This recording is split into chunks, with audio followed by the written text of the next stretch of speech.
Damai sejahtera Allah yang melampaui segala akal, kiranya memelihara hati dan pikiran saudara-saudari sekalian di dalam Yesus Kristus. Amin. Firman Tuhan yang menjadi khotbah minggu tanggal 24 September tahun 2023 tertulis di dalam Kejadian pasal yang ke-8 ayat yang ke-15 sampai ayat yang ke-22. Demikian pembacaan firman Tuhan. Lalu berfirmanlah Allah kepada Nuh, "Keluarlah dari bahtera itu, engkau bersama-sama dengan istrimu, serta anak-anakmu dan istri anak-anakmu.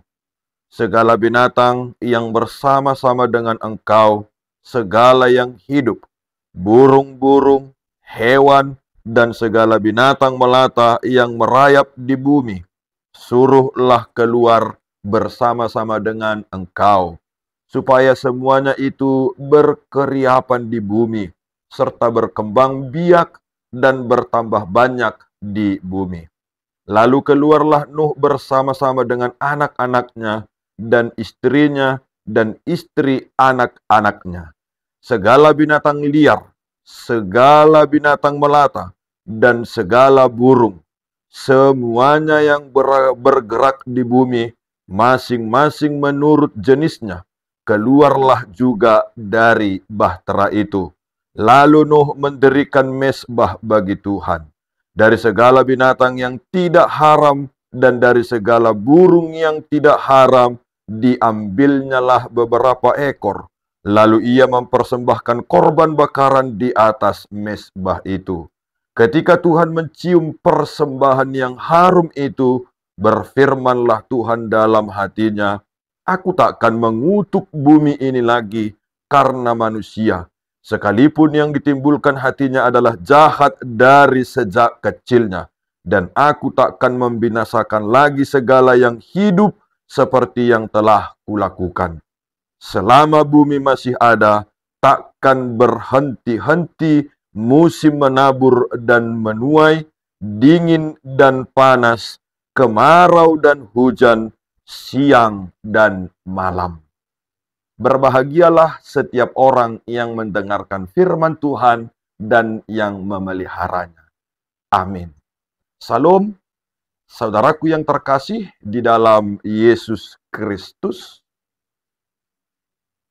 Menurut Paulus, kasih itu seharusnya tidak bersukacita karena ketidakadilan. Oleh karena itu, rasa kasih yang paling dalam dapat menimbulkan perlakuan yang seakan-akan kejam. Tidak selamanya kasih itu diperlihatkan dengan cara yang mengenakkan. Sebagai contoh, orang tua yang mengasihi anaknya akan menunjukkan rasa cinta kasihnya dengan tanda kutip, rotan, jika anaknya berbuat yang tidak baik. Istilah peribahasa mengatakan amarah kasih sayang. Jadi bersyukurlah jika masih ada orang yang mau menegur kita, menasihati kita, bahkan memarahi kita. Karena dengan demikian akan timbul kesadaran bagi kita. Apakah kita masih berjalan sesuai dengan norma yang berlaku atau tidak lagi. Sulit sekali bagi manusia untuk mengerti bahwa ganjaran atau hukuman itu adalah sebagai wujud kasih sayang. Seorang anak kecil akan sulit memahami bahwa teguran yang dia alami, dia terima adalah wujud kasih sayang dari orang tuanya. Sehingga dia berontak dan menuduh orang tuanya adalah seorang yang kejam. Kecenderungan manusia memahami cinta kasih itu adalah selamanya yang indah-indah dan mengasyikkan. Melalui firman Tuhan ini, mari kita belajar tentang kasih Tuhan yang abadi. Saudaraku yang terkasih di dalam Yesus, Allah itu kudus, sehingga tidak tahan melihat kejahatan. Melihat kejahatan yang dilakukan manusia mencapai puncaknya, maka menyesallah Tuhan menjadikan manusia di bumi, sehingga Tuhan mau memusnahkan semua yang telah diciptakannya. Tetapi Nuh mendapat kasih karunia di mata Tuhan. Tuhan bukan seperti orang yang dimabuk kepayang oleh karena kasihnya. Tuhan bukan seperti orang yang dilanda cinta buta yang mencintai orang tanpa syarat. Tuhan tidak suka atau tidak mencintai orang yang bebal dan orang yang kecenderungan hatinya selalu membuahkan kejahatan. Tetapi Tuhan sangat mencintai orang yang benar dan tidak bercela dan orang yang taat akan perintah Tuhan.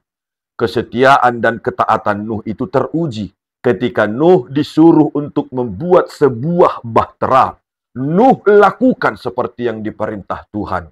Lalu hujan pun turun dengan lebatnya selama 40 hari 40 malam.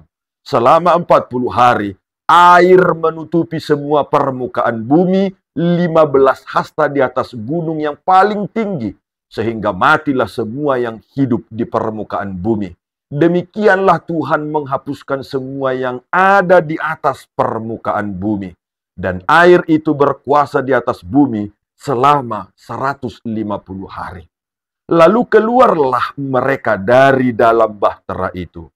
Keselamatan semua isi bahtera itu adalah cara Tuhan untuk menunjukkan kecintaan Tuhan terhadap dunia dan seluruh isinya.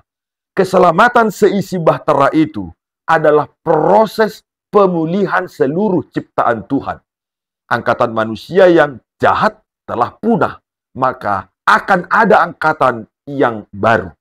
Setelah keluar dari bahtera itu, Nuh mendirikan sebuah mezbah bagi Tuhan dan memberikan korban persembahan bakaran. Ketika Tuhan mencium bau persembahan itu, berfirmanlah Tuhan dalam hatinya, "Aku takkan mengutuk bumi ini lagi karena manusia, sekalipun yang ditimbulkan hatinya adalah jahat dari sejak kecilnya. Dan aku takkan membinasakan lagi segala yang hidup seperti yang telah kulakukan." Ini adalah bukti kasih Allah yang abadi. Allah telah berjanji dalam dirinya, sesungguhnya walaupun manusia penuh dengan kejahatan, Allah tidak akan mengulang memberikan hukuman yang sama. Ini adalah kabar sukacita bagi dunia ini. Tuhan yang memegang kendali dunia berjanji akan memelihara kehidupan semua ciptaan di dunia ini. Dan selagi dunia ini masih ada, Tuhan yang mengatur semua musim. Dan pengaturan musim itu akan mewarnai perjalanan kehidupan manusia. Penyesuaian hidup sesuai dengan musim adalah salah satu wujud kasih Allah yang abadi, sehingga manusia harus hidup sesuai dengan tuntutan musim. Dengan demikian, maka Allah lah yang menjadi jurumudi kehidupan manusia. Siapa yang tidak bisa mengikuti perjalanan musim, maka dia sendirilah yang akan menanggung akibat utamanya. Saudara-saudari yang terkasih di dalam Yesus, oleh karenanya, ada 3 hal yang boleh kita jadikan perenungan melalui khotbah ini. Yang pertama, hal terpenting yang seharusnya mendapat perhatian di dalam hidup kita ini adalah mengutamakan Tuhan. Tidak peduli betapa banyaknya hal-hal lain yang lebih menarik perhatian dan betapa sibuknya kita menjalani kehidupan ini. Tetapi jangan sampai kita mengabaikan Tuhan. Jangan izinkan apapun menggantikan Tuhan dalam hidup kita. Itulah yang disampaikan oleh Tuhan Yesus. Bahwa di luar Dia, kita tidak akan dapat berbuat apa-apa. Segala sesuatu yang bisa kita lakukan dan segala hal yang kita peroleh dalam hidup, itu semua karena Tuhan.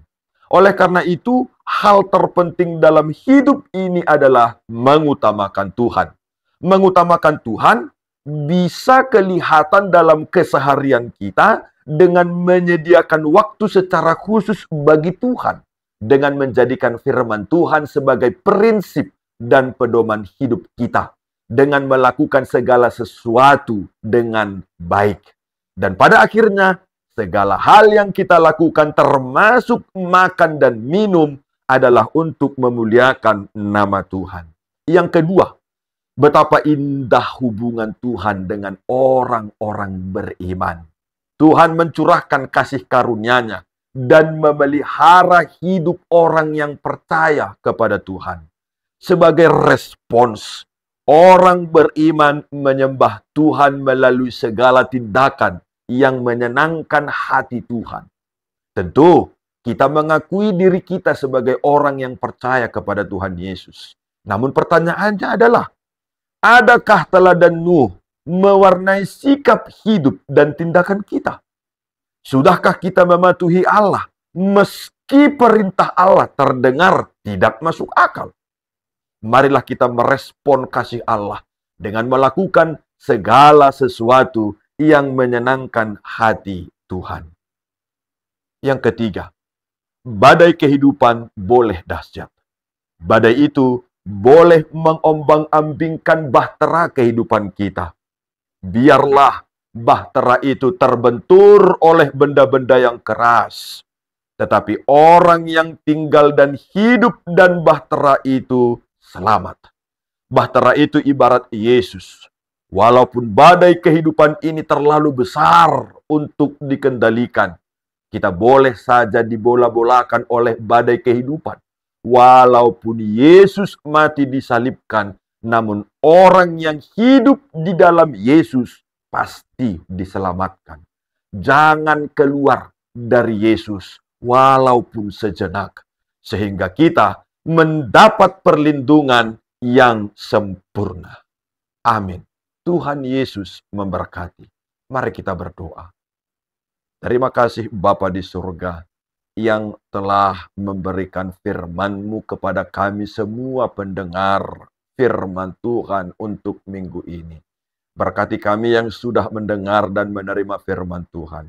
Dan biarlah melalui kuasa firman Tuhan, kami selalu dan senantiasa dimampukan untuk tetap melakukan yang terbaik sesuai dengan kehendak Tuhan.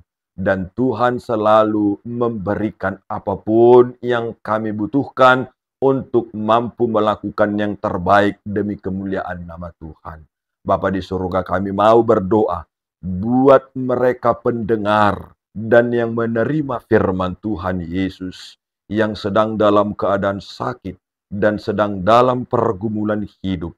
Kiranya melalui kuasa firman Tuhan Yesus mengalami kesembuhan yang Tuhan perkenankan. Di dalam Yesus Kristus. Amin.